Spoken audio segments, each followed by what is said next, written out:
জান, স্যারেন্ডারই যখন করব তখন ভিলেন সেটা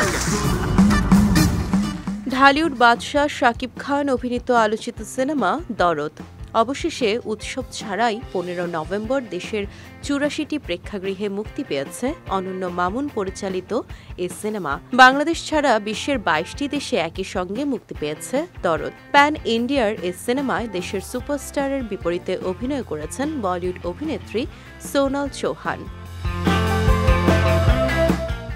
দরদ সিনেমা নিয়ে আশাবাদী নির্মাতা অনন্য মামুন। এ নিয়ে তিনি বলেন, খুব ভালো প্রতিক্রিয়া, পরপর শো হাউসফুল হচ্ছে। শুক্রবারের সব শো এরই মধ্যে হাউসফুল হয়ে গেছে। আশা করছি সিনেমাটি নতুন নজির গড়বে।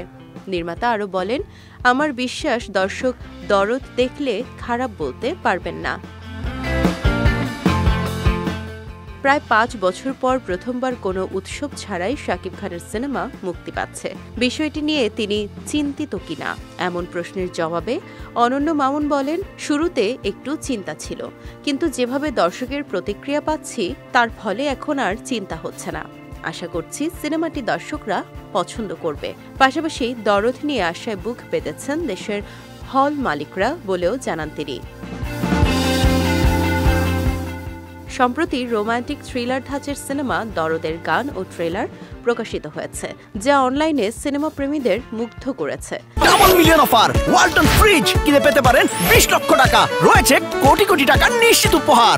দরদ সিনেমায় শাকিব, সোনাল ছাড়া আরও অভিনয় করেছেন বলিউডের রাহুল দেব এবং 2 বাংলা থেকে আছেন সাফা মারওয়া, পায়েল সরকার, বিশ্বজিৎ চক্রবর্তী, রাজেশ শর্মা সহ অনেকে।